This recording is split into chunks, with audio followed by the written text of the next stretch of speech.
Hello, Assalamu alaikum. I hope everybody is fine. Our today's lecture is about the poem Stopping by Woods on a Snowy Evening by an American poet, Robert Frost. Robert Frost is one of the famous poets in English literature. He is also considered as the national poet of America. He is also a nature poet. He is also known as a pastoral poet. And this poem, Stopping by Woods on a Snowy Evening, is one of his most famous and the greatest poems. This poem has 4 stanzas, and each stanza consists of 4 lines. See, this stanza consists of 4 lines, and same is the case with each stanza. And a stanza of 4 lines is known as quatrains. So it means that this poem has 4 quatrains.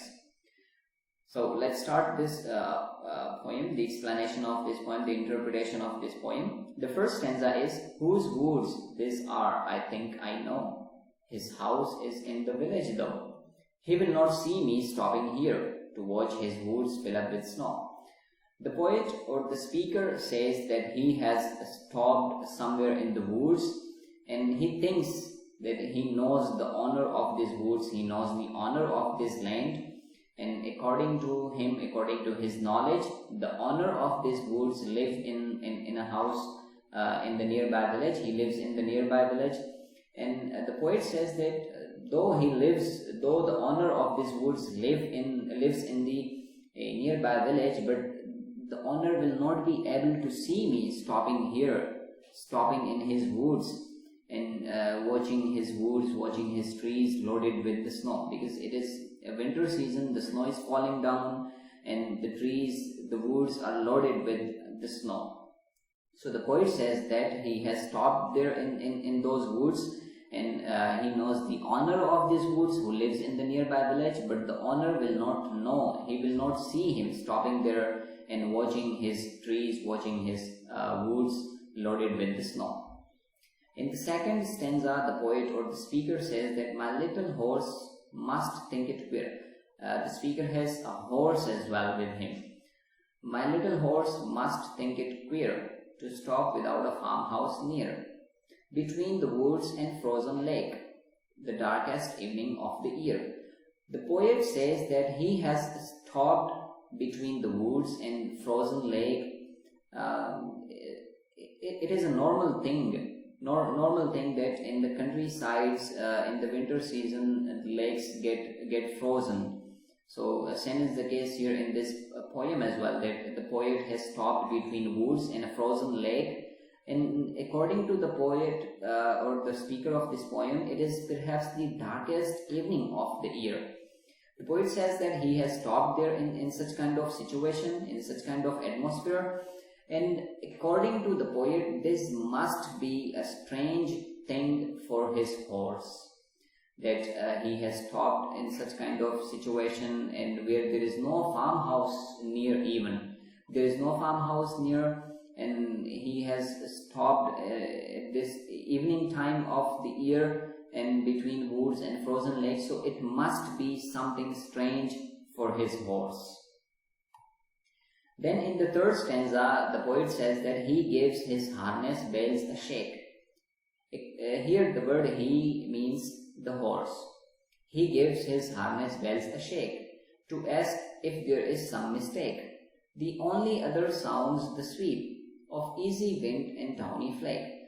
The poet says that his horse gives shake to the harness bells, or the horse shakes the bells that are attached to the leather strap of it, and just like if he is asking if there is some mistake, or if he has committed some mistake, or if his master has committed some mistake, that he has stopped in such kind of strange place.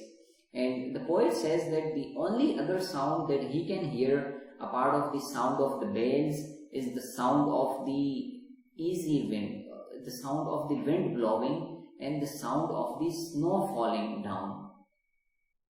It's also a normal thing in the villages, in the countrysides, that especially in winter season there is so tranquility, so calmness, so peacefulness, that even a person can hear the sound of the wind blowing. So same is the case in this poem as well. The poet says that the only other sound apart of the sound of the bells that he can hear is the sound of the wind blowing and the sound of the soft sound of the snow that is falling down. So it means that there is tranquility, there is peace, there is calmness in the place that the poet has talked, because it is evening time, the snow is falling down, it is winter season, so there is nobody in the vicinity. In the fourth and in the last stanza, this stanza is quite famous. These lines are quite famous lines, quite quoted, and these are very, like you can say, very famous lines by Robert Frost. In these lines, he says that the woods are lovely, dark and deep, but I have promises to keep and miles to go before I sleep, and miles to go before I sleep. The poet says that the woods are lovely, dark and deep, means this nature is lovely, this is beautiful, dark and deep. The land is very beautiful, it is very dark, the woods are dark, the trees are dark and they are deep. But the poet says that he has to do so many things, he has to do so many duties, he has to fulfill his responsibilities, and he has to go very far and miles to go before I sleep. He means to say that he has to go very far before the night time or before he has to take some rest.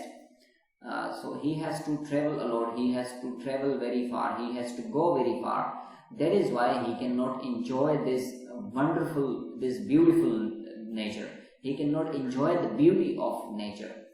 In the first line of this stanza, he has described that the woods are lovely, dark and deep. According to this line, the scenery is very beautiful, but the poet cannot enjoy it because he has to do so many works. He has to travel a lot, he has to travel very far, he has to go very far. That is why he cannot stop there and he cannot enjoy this beauty of nature. According to another interpretation of this stanza, the word sleep symbolizes death, and the word woods symbolizes this mortal world, the beauty of this mortal world. And according to this interpretation, we are like captivated by the beauty of this mortal world, and we want to enjoy it, but we cannot, because we have to work to achieve our goals, to achieve our aims. We have to fulfill our responsibilities, we have to do so many other works, and we have to travel very far, we have to travel a lot to achieve our goals. That is why we cannot enjoy this the beauty of this world. Okay, so according to the first interpretation, the poet says that he cannot enjoy this the beauty of this nature because he has to do so many works, he has to travel very far. And according to the second interpretation, like we cannot enjoy the beauty of this world because this world is mortal, we cannot enjoy it, and we have to do so many things before our death, and doing all such things, finally and eventually we die, and we cannot enjoy this the beauty of this mortal world. This is a very famous and very easy poem by Robert Frost, and most of his poems are very easy. He uses so many easy vocabulary in his poems. That is why even a common reader can understand the interpretation, the meaning of his poems. And if there is anything you haven't got in this lecture, feel free to ask me. Thank you.